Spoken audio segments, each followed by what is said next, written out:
E aí, Arthur? Tudo bom? Tudo bem? Tudo Obrigado por você ter aceitado. Você é o primeiro que está começando o vídeo, está começando a falar nesse canal. Sinta-se em casa e seja uma conversa proveitosa pra gente, pra quem está acompanhando o canal, beleza? Beleza. Quem é o Arthur hoje? Olha, o Arthur hoje é o Arthur melhor do que ontem. Isso é bom. Isso é bom. Isso é... Por isso eu estou aqui. É. Mas eu tenho uma visão muito diferente, assim, de que a mudança, ela é todo dia, né? Tipo, eu não sei se eu consigo ver bem a minha diferença, talvez daqui 2 anos atrás, mas eu tento ver a diferença de ontem, assim, de as mudanças recentes, né?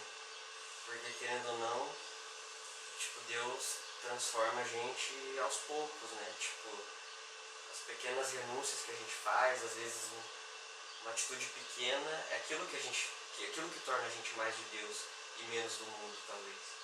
Mas o que eu era antes é uma diferença muito grande do que eu sou hoje. E eu não falo porque eu percebo essa diferença, eu falo porque as pessoas à minha volta percebem.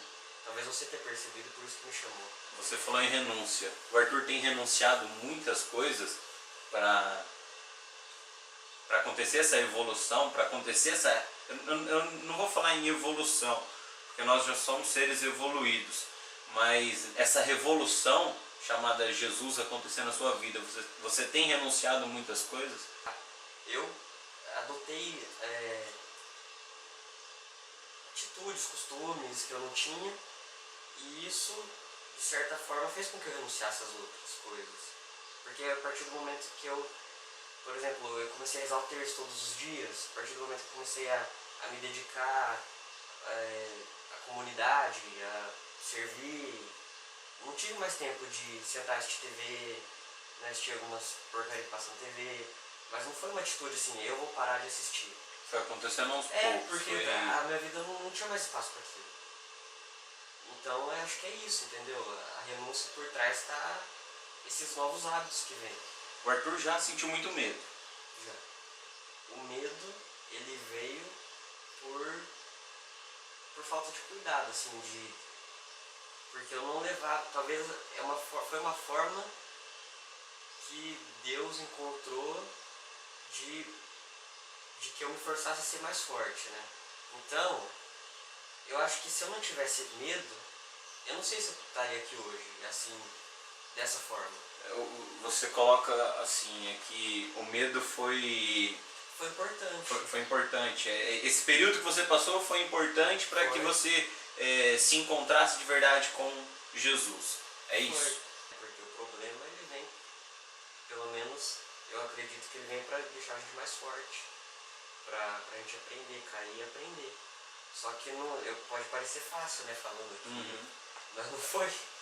Até eu achar esse caminho, acho que foram uns 3 anos, assim, de escuridão, assim, de ter medo e não saber por que ter medo e não achar a luz e não...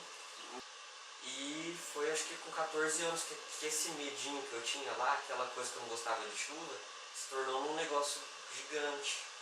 Se transformou numa grande tempestade. Então eu comecei a precisar de ajuda para passar por chuva, porque eu tinha medo, porque eu achava que eu ia morrer.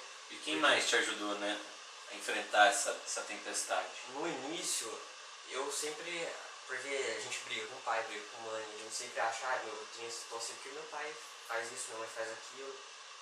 Só que foram eles que mais me ajudaram, pelo menos no começo. E durante esse tempo que eu fiquei em Blumenau, lá na cidade que eu morava, foi assim. Até que por providência divina, é claro, tive que ficar aqui em Veracruz. Eu não queria, não gostava da ideia, mas eu precisei ficar aqui para descobrir que eu tinha uma fé que eu não sabia que tinha. E um exemplo de fé é minha avó, que sempre, volte e meia, no começo foi muito difícil, eu chegava e falava, vó, tô com medo. Ela sentava comigo, ela abria sempre a mesma passagem da tempestade, né? E eu tava nem aí pra passagem porque eu tava com medo do vento, da chuva lá fora. Só que aí a partir do momento que a gente para e presta atenção no que a minha avó estava me dizendo, naquilo que ela estava dizendo, e não mais naquele medo, naquela chuva, aí eu acho que é aí que está o segredo que eu descobri, assim. E um primeiro passo para eu me livrar um pouco desse medo era rezar o terço todo dia.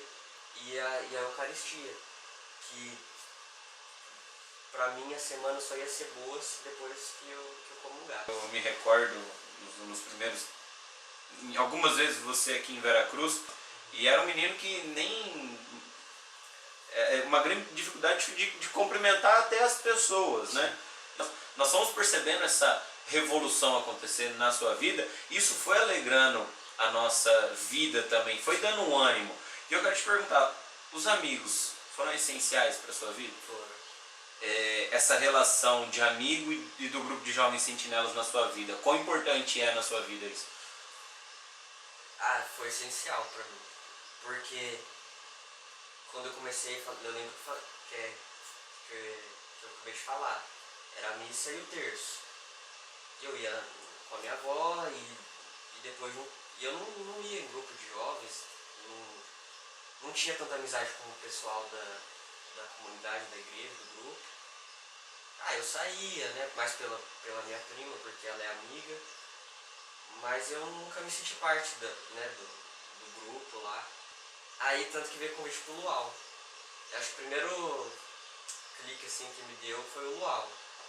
Aí quando eu fiz o Luau, eu descobri que a gente pode ser jovem, que a gente pode dançar, que a gente pode pular, que a gente pode abraçar, pode ser animado. Pode conversar?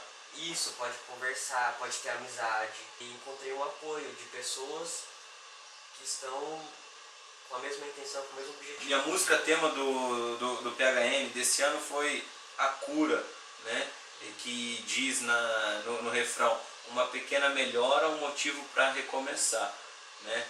E a cada melhora, a cada conquista, a cada passo para frente. A cada chuva sem um pouquinho de medo, no meu caso. A cada chuva sem um pouquinho de medo. É motivo para comemorar? Às vezes eu percebia, tava chovendo e eu nem tava ligando. Eu tava com meus amigos, eu tava... Porque aquilo não tava fazendo tanto parte da minha vida, né? E a questão também do medo, que eu precisei ter o medo para perceber que eu preciso de Jesus. Você escolheu estar com Cristo para não estar mais com medo. Mas aí depois que eu descobri que estar com Cristo é muito melhor do que estar sem, não é nem a questão do medo que é importante, assim. Não é nem uma questão de se eu me afastar eu não vou voltar ao meu medo. Mas é muito mais de eu não quero mais perder isso, esse amor que eu senti. Eu acho que é muito mais Deus me devolveu aquilo que eu tinha. Então o medo me deixou mais tímido, mais reservado, mais fechado. Mas se você parar pensar que eu era, que eu sou hoje, é muito isso. Né? Você vê o Arthur sorridente. Não foi só uma pessoa que me falou isso. Foi o que eu mais escutei. Você contando essa história, né? E me veio muito forte também a questão de São Paulo. Quando ele diz, né? Combati o bom combate e guardei a fé. E eu vejo que você tem combatido esse combate. Então que você, diante dos desafios que a vida impõe pra gente, que são grandes os desafios, que você nunca perca o foco que é Jesus. Eu queria que você, não sei, você é livre para falar o que você quiser para alguma pessoa, e imagine que tem alguma pessoa passando por um problema igual ao seu. Reza o terço e comunga, porque aos poucos Deus vai mostrando o caminho e onde você vai ter que ir e o que você vai ter que fazer. É só isso. Para mim esse foi o segredo. E acho que para todo mundo é muito simples. Jesus vivo. Jesus na Eucaristia e terço, Maria. Sem eles nós não somos nada. Uma pequena melhora, um motivo pra comemorar. Uma ferida a menos pra poder voltar a sonhar. Já? Tem mosquito na frente da câmera, olha. Grosso. Pera aí, gente. Que raiva desse. Kaique. Pra cortar agora. Tá pra lá, tá aqui. Tá indo. Aí, Kaique, ó. Ele tá perto da lente, mano. Aí você pegou,